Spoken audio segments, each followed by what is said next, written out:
கண்ணியமானவர்களே, அல்லாஹ் தஆலா குர்ஆனிலே சொல்கின்றான், வமா துன்ஃபிகூன இல்லா இப்திகாஅ வஜ்ஹில்லாஹ். நீங்கள் செலவு செய்வதாக இருந்தாலும் அதை அல்லாஹுக்காக வேண்டி இல்லாமல் செலவு செய்ய வேண்டாம் என்று சொல்கின்றார். வமன் யுரீது ஸவாபத் துன்யா நுக்திஹி மின்ஹா வமன் யுரீது ஸவாபல் ஆখিরাতি நுக்திஹி மின்ஹா. அல்லாஹ் சொல்றான், நீங்கள் செய்கின்ற செயலின் மூலம் நீங்கள் அல்லாஹ்வை மறுமையை நாடினால் அல்லாஹ் அதனையும் தருவான்.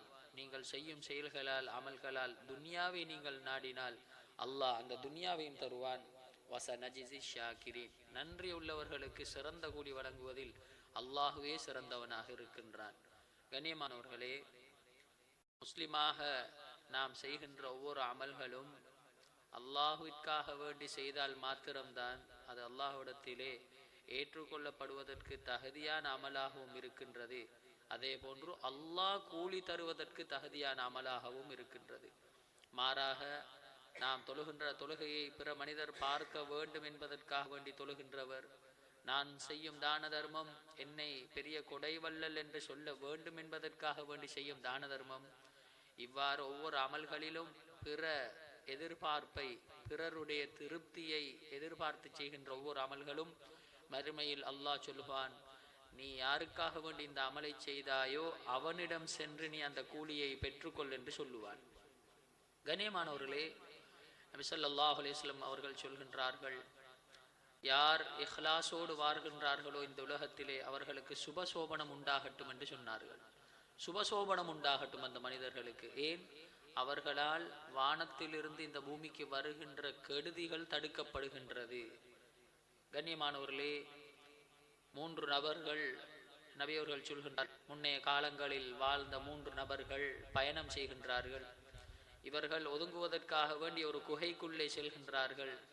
திடீரென்று அந்த குகையின் வாசலில் பெரிய ஒரு பாறாங்கல் வந்து மூடிக்கொண்டது. இவர்களால் வெளியில் வர முடியாமல் போய்விட்டது. முடிவெடுக்கின்றார்கள், இதிலிருந்து நாம் வெளியேறுவதற்கு நாம் செய்த அமல்கள் மூலமாகத்தான் அல்லாஹ்விடம் உதவி தேட வேண்டும் என்று. முதலாவது நபர் சொல்கின்றார், யா அல்லாஹ், நான் என்ன ஒரு விடயத்தை எடுத்து வருவதாக இருந்தாலும், ஆட்டிலிருந்து பாலை கறந்து கொண்டு வருவதாக இருந்தாலும், முதலாவது என்னுடைய பெற்றோருக்கு, தாய் தகப்பனுக்கு கொடுத்து விட்டு தான் எனது மனைவி பிள்ளைகளுக்கு நான் கொடுப்பது வளமை. ஒரு நாள் என்னுடைய தாய் தகப்பன் நான் சிறிய தூரம் பயணம் சென்றதால் தூங்கிவிட்டார்கள். நான் மாலை நேரம் அந்த பாலை கறந்து வந்து அவர்கள் எழுந்திருக்கும் வரை, காலை வரை அந்த பாலை நான் வைத்து கொண்டிருந்தேன். அவர்கள் காலையில் எழுந்து அந்த மாலை நேர பாலை குடித்ததன் பின்னால் தான் நான் எனது மனைவி பிள்ளைகளுக்கு கொண்டு போய் கொடுத்தேன். இந்த செயலை நான் உனக்காக வேண்டி செய்திருந்தால், இஹ்லாஸாக செய்திருந்தால், யா அல்லாஹ் எங்களை இங்கிருந்து வெளியாக்குவாயாக செய்தார். அந்த பாறாங்கல் சற்று விலகியது. அதில் இருந்த 2வது மனிதர் சொல்கின்றார், யா அல்லாஹ், என்னுடைய சாச்சாவின் மகள் தான் எனக்கு மிகவும் விருப்பமான ஒரு அழகிய பெண்ணாக இருந்தால், நான் அவளை ஏதோ ஒரு கட்டத்தில் அடைய வேண்டும் என்று முயற்சித்தேன். ஆனால் அவள் அதற்கு இடம் தரவில்லை. ஒரு முறை மிகவும் கஷ்டத்தால், வறுமையால் அவனது வீடு வாசல் தேடி வந்தால், சற்று உதவி செய்யுங்கள், பணம் தாருங்கள் என்று. நான் 120 திர்ஹங்களுக்காக வேண்டி அந்த பெண்ணிடம் ஒரு விலை பேசினேன். நீ என்னோடு இணங்குவாயாக இருந்தால், நான் உன்னை எனது ஆசையின் மூலம் அடைய வேண்டும் என்று இருந்தால் நான் அந்த பணத்தை தருகின்றேன் என்று.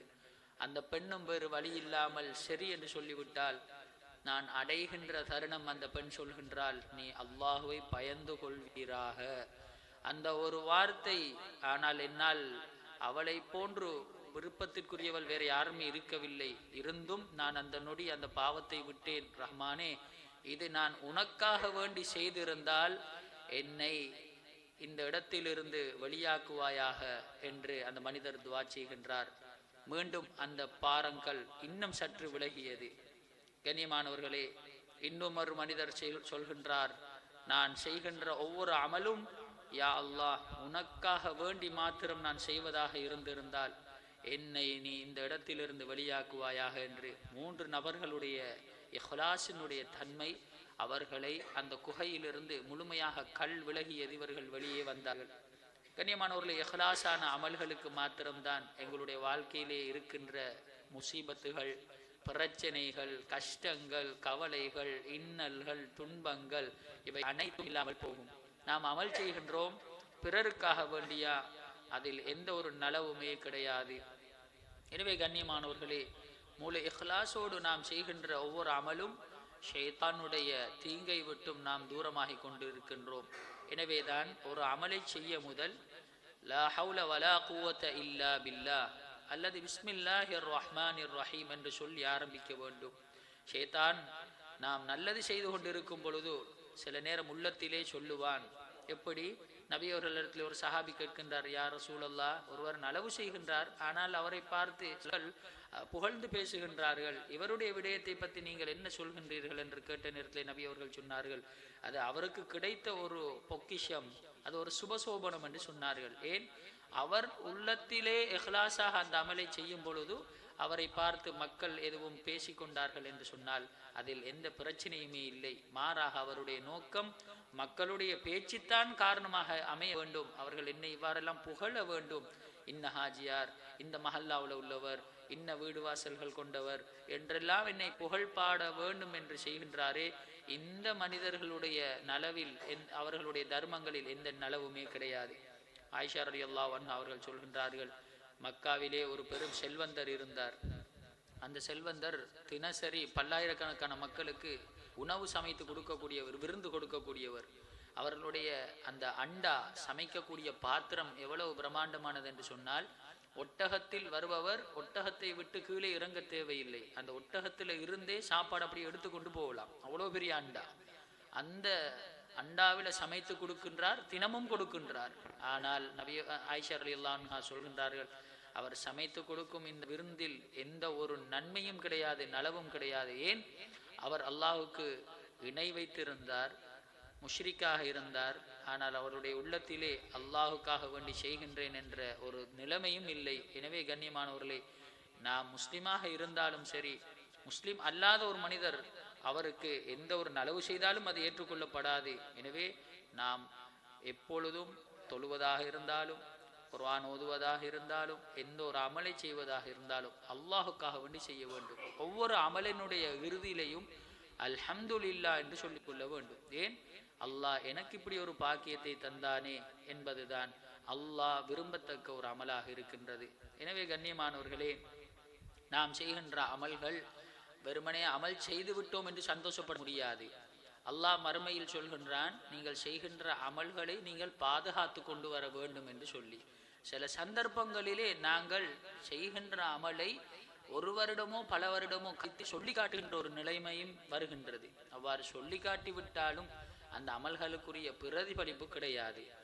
நாங்கள் சில சந்தர்ப்பங்களிலே சொல்கின்றோம், நாங்கள் இந்த பள்ளிக்கு இப்படியெல்லாம் செஞ்சோம், நாங்கள் இந்த குடும்பத்துக்கு இப்படியெல்லாம் உதவி செய்தோம், நாங்கள் இந்த ஊருக்கு இப்படியெல்லாம் இந்த வெள்ளம் வந்த நேரத்தில் இப்படியெல்லாம் செய்தோம் என்று சொல்லி காட்டுறாங்களே, இவங்களுடைய செய்த அந்த அமல்ல எந்த ஒரு பிரயோஜனமும் கிடையாது. எனவே கண்ணியமானவர்களே, செய்த நல்லமல்களை சொல்லி காட்டுபவன் அவன் திண்ட சாப்பாடை ஒமிட்டெடுத்து அதை திரும்பவும் திண்டவனை போலன்னு நாங்கள் ரசூலுல்லாஹ். ஏன்?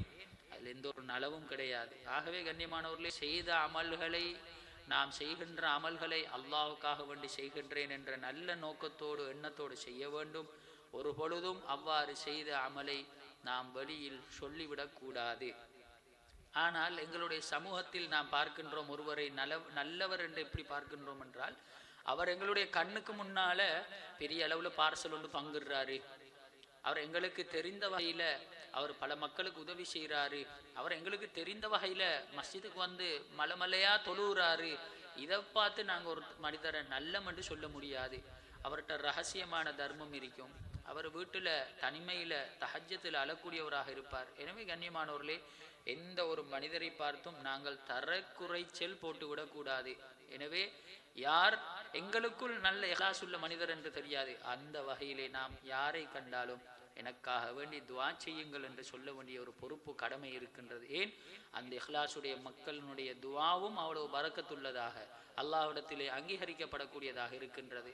எனவே கண்ணியமானவர்களே, எல்லா அமல்களையும் அல்லாஹுக்காக வேண்டி சொன்னார்கள் ரசூலுல்லாஹி ஸல்லல்லாஹு அலைஹி வஸல்லம்.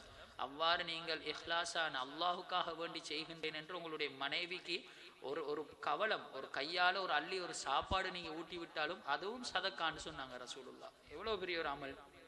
எனவே நீங்கள் வீட்டுக்கு கரம்பில் கட்டுறீங்களா, வெஜிடபிள்ஸ் வாங்கி கொடுக்குறீங்களா, நீங்கள் என்ன செய்கிறீங்களோ அது அல்லாஹுக்காக வேண்டி செய்கிறேன் என்று செய்யுங்க. நன்மைகள் நன்மைகள் சதக்காவுடைய நன்மைகள் மறுமையில் பெரிய கூலி அல்லாஹு தாலா தருவான். எனவே கண்ணியமானவர்களே, அந்த சுபசோபனம் பெற்ற நட்பாக்கியவான்களாக, முஹ்லிசீன்களாக, முஹ்சினீன்களாக, முத்தகீன்களாக, மூமின்களாக வல்ல ரஹ்மான் எம் அனைவர்களையும் ஆக்கியருள் புரிவானாக. அல்ஹம்துலில்லாஹி ரப்பில் ஆலமீன் ஹம்தன் யுவாஃபி நிஅமஹு காஃபி மஸீதா واعف عنا يا كريم يا رحيم يا ربي يا الله. اللهم إنا نسألك الهدى والتقى والعفاف والغنى. اللهم انزله المقعد المقرب عندك يوم القيامة. اللهم إنا نسألك العفو والعافية والمعافاة الدائمة في الدنيا والآخرة. توفنا مسلمين والحقنا بالشهداء والصالحين. اللهم عافنا في بدننا، اللهم عافنا في سمعنا، اللهم عافنا في بصرنا، اللهم عافنا في جميع أعضائنا.